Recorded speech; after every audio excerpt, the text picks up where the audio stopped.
Will, talk to me. ABC Tuesdays. They took his daughter. She's coming home alive. Will Trent, the series critics are calling powerful must-see TV, continues to thrill. Shouldn't we strategize before we go in there? If we screw up this case, a cow killer walks free. With its most dramatic and heart-racing season yet. GBI! Help me! Get down!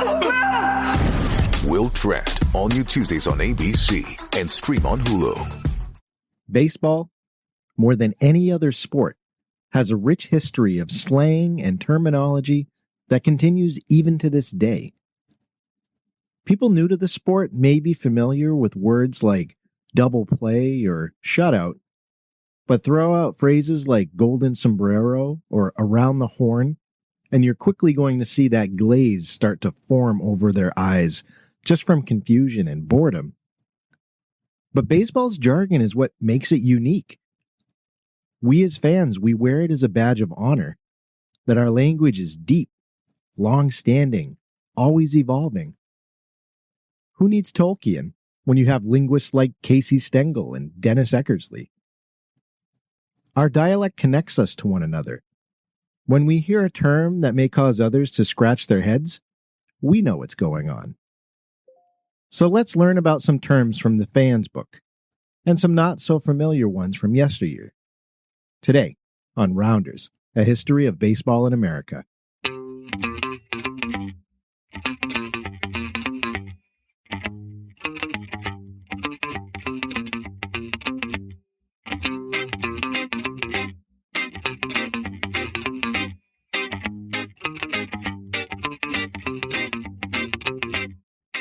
And thank you everybody for tuning in to today's episode.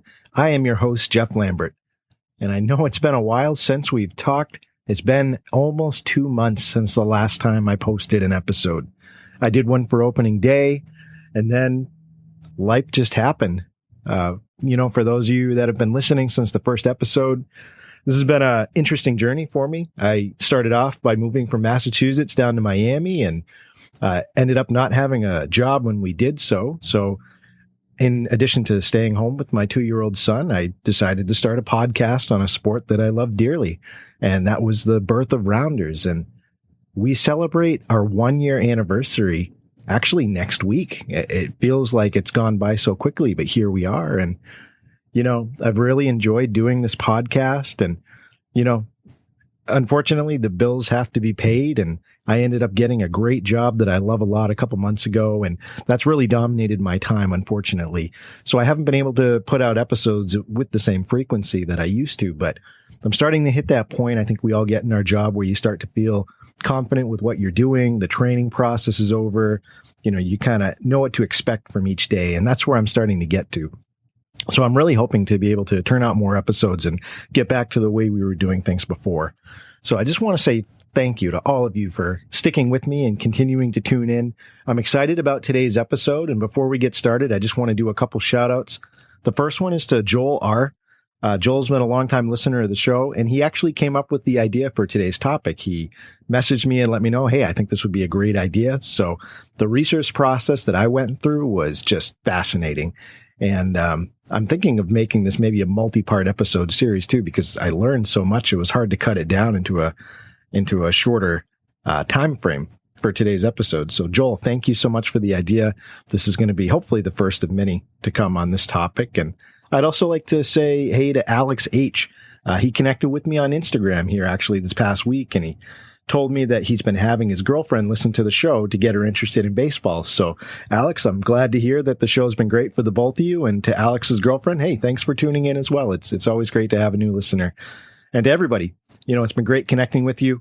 Again, you can help me reach new people and gain a bigger following for baseball fans everywhere just by going on to social media and sharing some of the posts that I'm putting out, or by going on to iTunes or your podcast app of choice and leaving a review. That helps so much.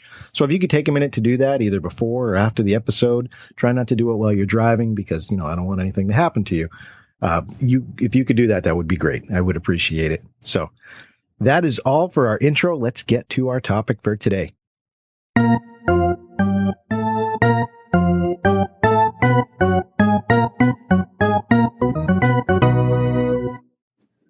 All right, ladies and gentlemen, so our format for the show today is simple.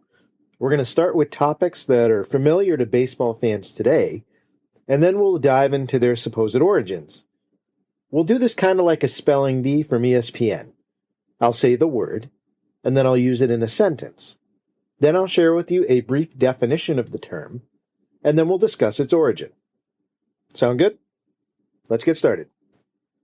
So the first term I wanted to share with you was one that pretty much every baseball fan knows, but has some interesting origins to it. And that term is shutout. Used in a sentence, Pedro Martinez shut out the Yankees by a score of 5-0. Sorry, I had to get my Red Sox fix in there.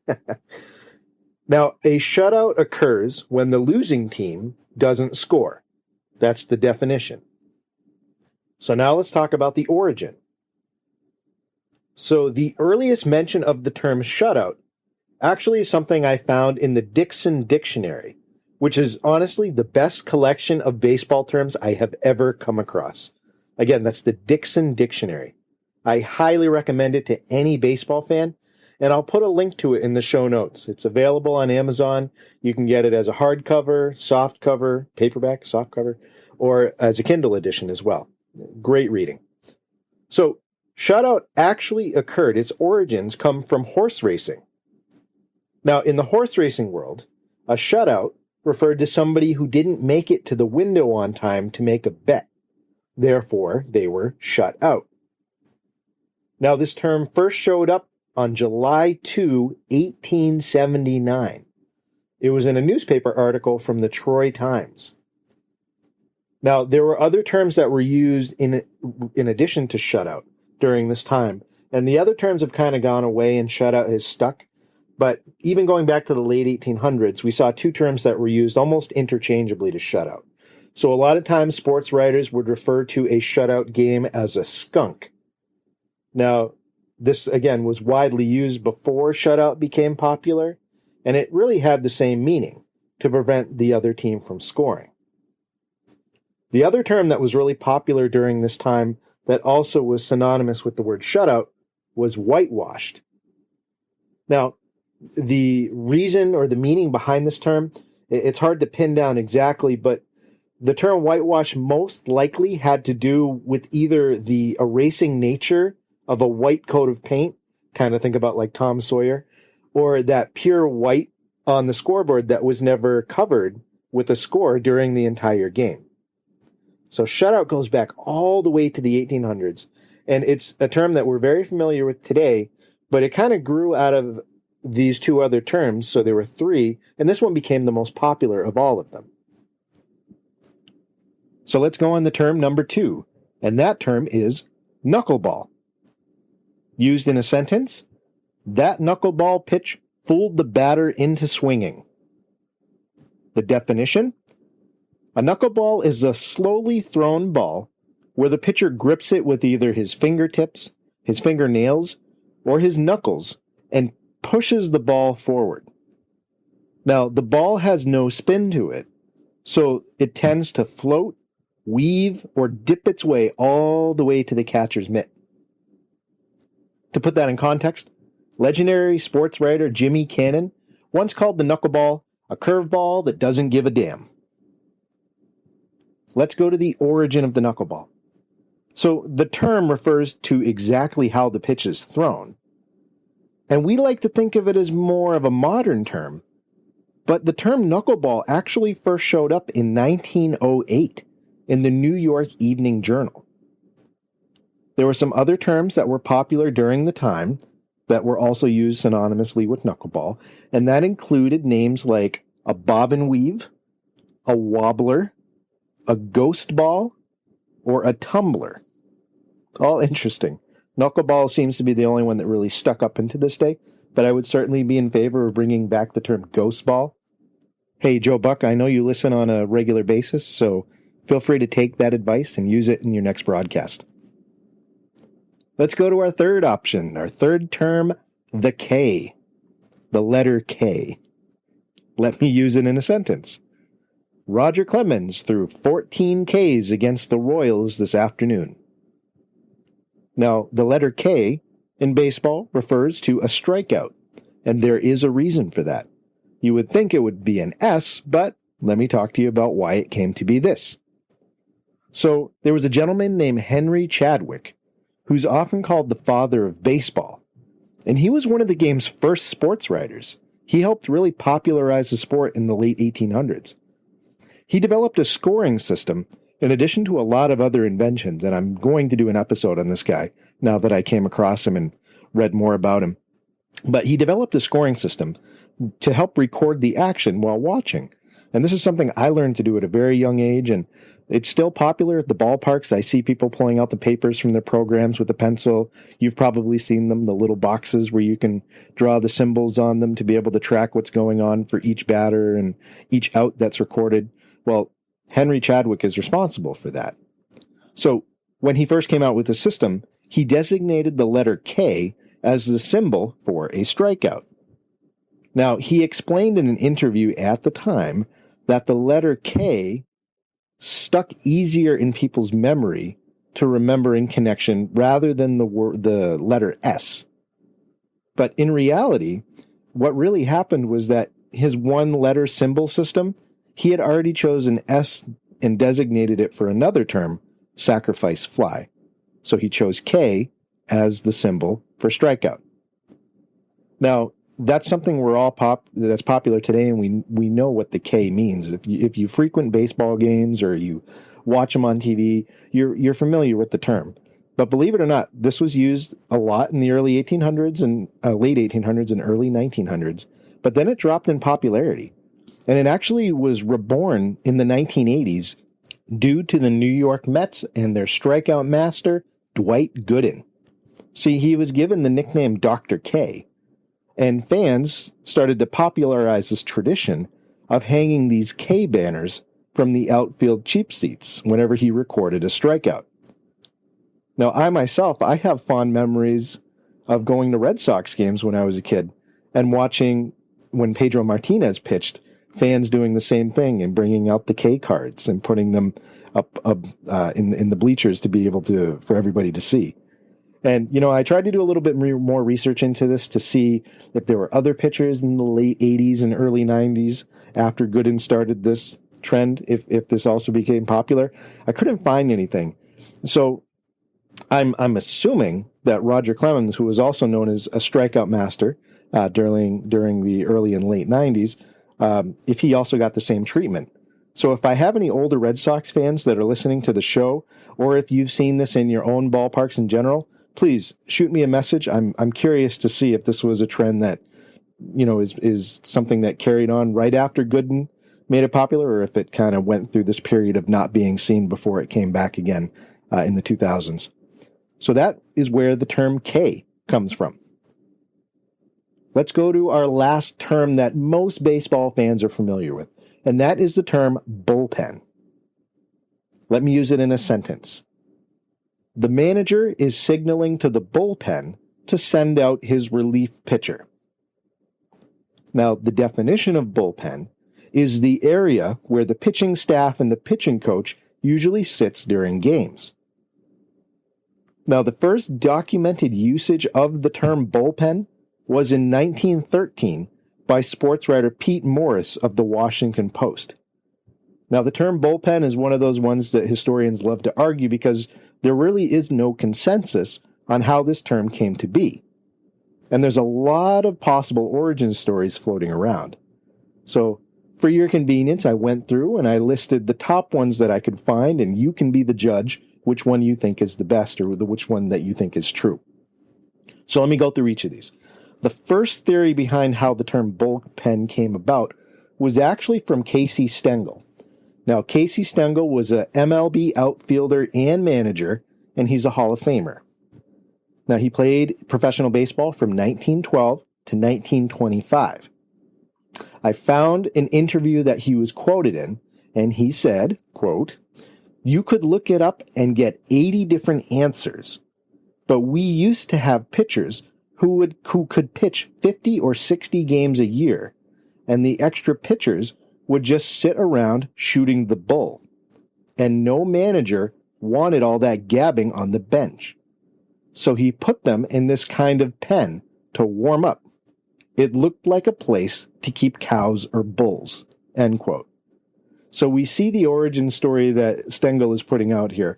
Basically, he didn't want these pitchers who tended to spend a little more time in the dugout, distracting the players and just talk all the time. So he, I guess, relegated them to a certain part of the ballpark that almost looked like a pen for cows or bulls. That's one of the most popular theories for where this term came from. But there's another as popular theory for the term bullpen, and that was really popularized by Johnny Murphy. Now, Murphy was an all-star relief pitcher, and he played on and off from 1932 to 1947. Now, under his opinion, he also stated in an interview that, quote, "It came from Bull Durham tobacco. That's what I was always told. All the ballparks had advertising signs on the outfield fences, and Bull Durham was always near the spot where the relief pitchers warmed up," end quote. Now, the Bull Durham theory has the most visual evidence to back it up, and advertising for this company was everywhere in the early 1900s. They were a very popular brand of tobacco. The most compelling evidence that I came across was the fact that during this time, most of the games were day games. And so pitchers would naturally go to the shaded spots in the outfield away from the action, and they would go under these 40-foot signs, these 40-foot bull advertisements, Bull Durham advertisements, and they would usually be these giant bulls. But it would create quite a big shadow in certain parts of the ballpark. So these relief pitchers would go there, and they would stretch, and they would warm up. That makes logistical sense to me. Now, so there's some visual evidence to back up that theory.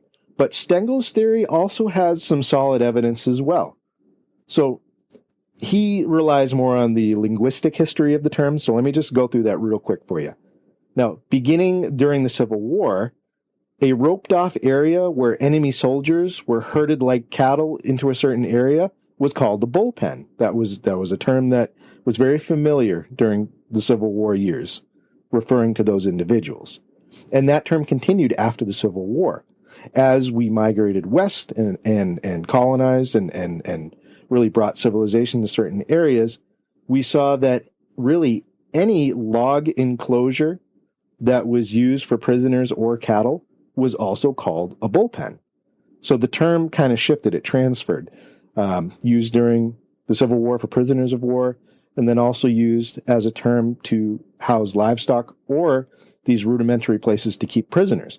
And on a complete side note, and this is the high school history teacher in me talking, if you've never looked up the history of the prison system in the United States, it is fascinating, morbidly fascinating. But even in the late 1800s, when the U.S. government started taking more of a role in trying to set up actual prisons to keep prisoners in, I mean, it was crazy in terms of how these prisoners were housed. We're talking about abandoned mine shafts, railroad cars. There were horrible sanitary conditions for them to live in. Certainly our penal system has come a long way since then, but I would encourage you, if you're ever bored on a Sunday or something, look up our prison system's history. It's interesting to see where it's come. Now, as prisons and jails became more commonplace in towns and cities, the term just kind of stuck. Now, there was a letter sent to the Sporting News in 1939, and it confirms this use of the term bullpen to keep enclosed players or keep enclosed people in. This unidentified writer said that, quote, "The place in most jails where prisoners exercise is known as the bullpen. I just remembered when I was a young boy, I asked a policeman where he was going with two drunken men, and he said to the bullpen, 'I'm going to sober them up to be good men,'" end quote. So this debate's raged on. Like I said, you had an anonymous writer say, he remembered hearing this term used a certain way to refer to fencing in certain people. Now, so we have two terms out there. We have the Bull Durham theory, like we said, where it comes from the place where the relief pitchers would go under that specific sign, under that specific area. And then we have Stengel's theory, where it was a place where the relief pitchers, the specialty pitchers, would be cordoned off away from the rest of the players. So we have those two terms, and there's a third one that also has gained more popularity in recent years, and it was first introduced by baseball historian Dan Schlossberg. So he first floated this theory in his book called The Baseball Catalog. And he stated that an interviewee had shared with him that the term was actually coined by a player for the Milwaukee Brewers, and his name was Bill Friel. And it was coined all the way back in 1901. So this even precedes the first two theories. Now, Friel was a railroad employee, and he did that full-time before he became a pro baseball player. So Schlossberg stated that in this interview, it was stated that, quote, there were shanties with benches at intervals along the roadbed, and workers would sit there and talk during work breaks. When Friel played, pitchers who weren't working sat on similar benches in the right field foul territory. He referred to it as the bullpen because the railroad bench had the same name. So he's saying that Friel actually started the trend of calling it this because that's what he was used to while working on the railroad. So those are your three terms that really there's no consensus of which one it is, and they each have certain amounts of evidence to back them up. But there's no right answer here. And honestly, I'm torn on it myself. I'm not sure which one is correct, but it's a fun conversation to have. So those are four terms that we've talked about that are more popular today, ones that we recognize, and talked about their origins of where they came from. Let's take a quick break, and we'll come back and we'll discuss some popular terms that we don't hear too much nowadays, but were popular back then.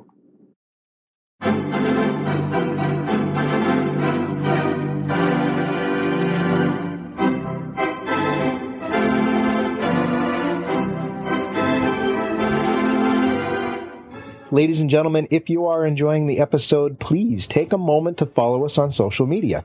We're on Facebook, Instagram, and Twitter at Rounders Podcast. That's one word, Rounders Podcast.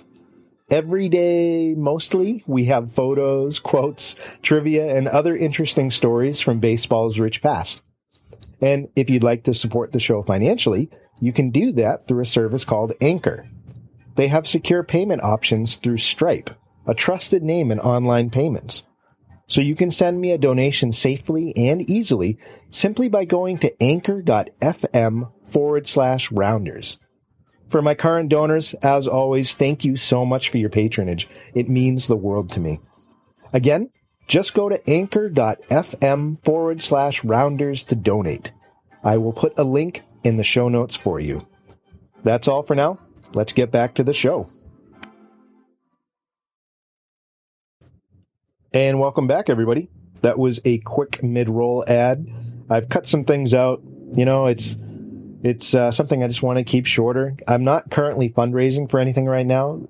You guys have been awesome. You've helped me be able to afford a year's worth of Adobe Spark so I could do my graphics a little bit better. And you've also helped me be able to afford a more mobile microphone so I can do this on the road now, which is also going to be great. I'm actually recording from it right now. So thank you for all of you that have donated and supported me financially. And, you know, just helping me be able to pay a few more bills so I can spend a couple more hours working on this. It just means a lot. So that's pretty much that. And let's get into part 2 of our episode. So we've covered some terms that are still widely used today by baseball fans. Now let's dive into the past and learn about some terms that you'd hear if you were sitting in a ballpark in the 1880s or the 1920s. So the first term I want to talk to you about that was popular during these time periods, and God forgive me for doing this one, but it was one of those ones I just couldn't leave out. The term is shoot the cripple. Let me use it in a sentence. The pitcher's behind in the count. The batter will easily be able to shoot the cripple. Now, the definition for this term, it refers to when a pitcher falls behind in the count with 3 balls and no strikes. Now, when you're in that situation, you need to throw one into the strike zone to stay alive.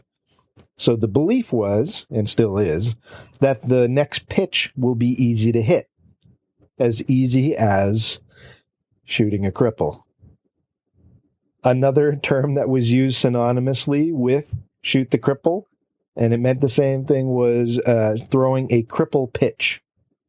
Now, there is some reasoning behind the terminology used here. So during the late 1800s and early 1900s, the term shoot was just a popular way to describe the act of pitching or throwing.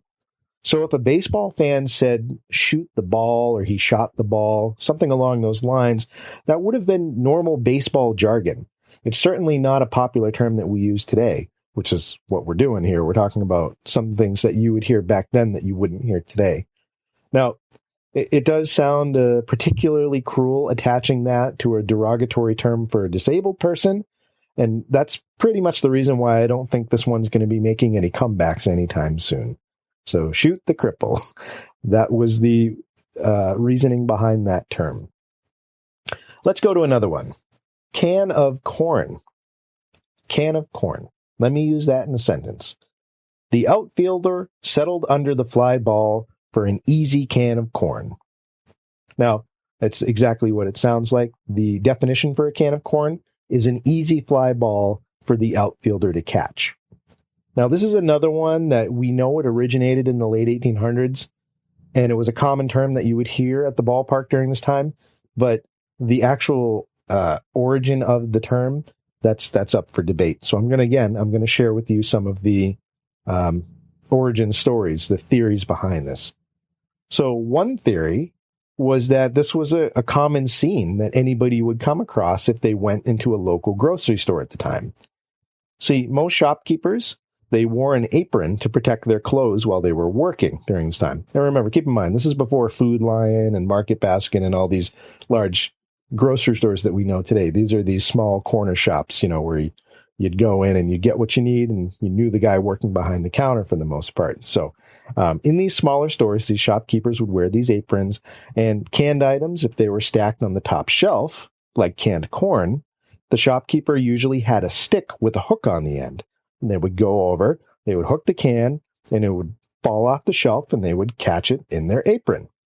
So can of corn, just like falling off of the shelf and into an apron, nice and easy. The same would be the can of corn, that fly ball going easily into an outfielder's glove. That's theory number one. Theory number two was actually popularized by Pittsburgh Pirates announcer Bob Prince.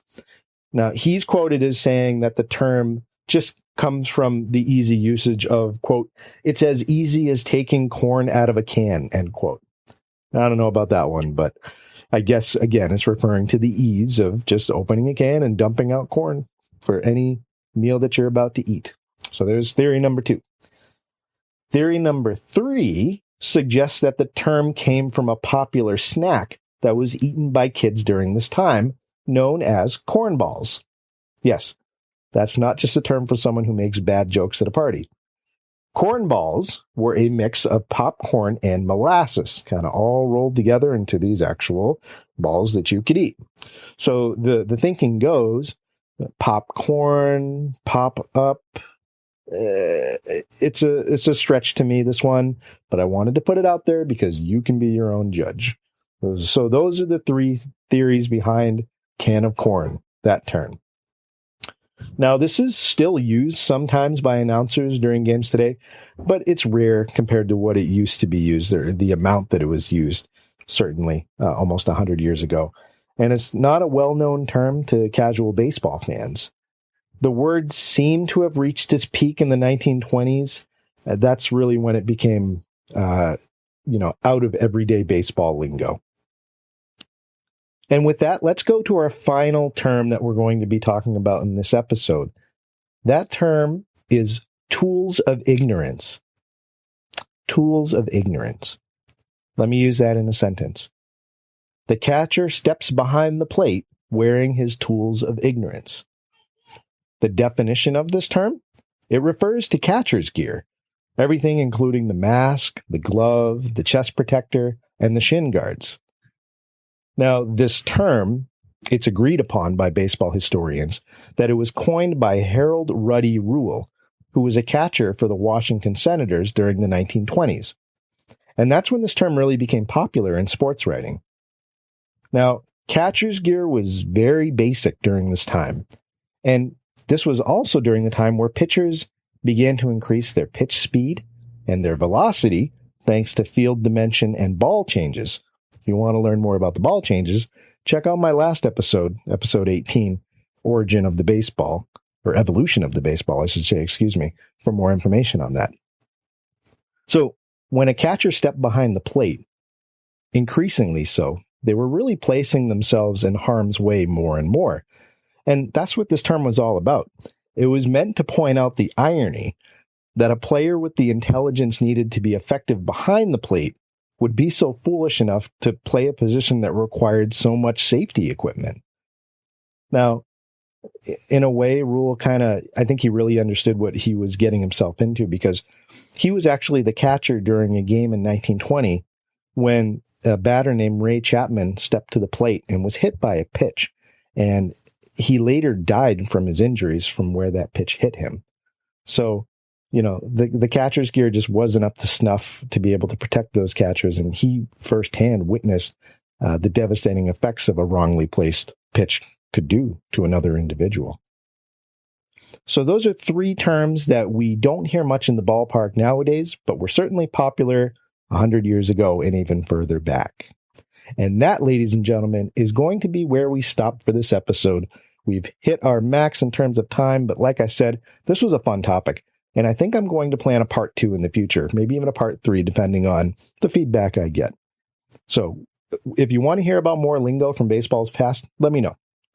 And for the month of July, I am planning to go 4 for 4 with weekly episodes. I know it's a lofty goal, but I really want to get more episodes out there for you to enjoy, and I want to get back to posting on a regular, solid schedule. So as I attempt this endeavor, please send me some encouragement throughout the month.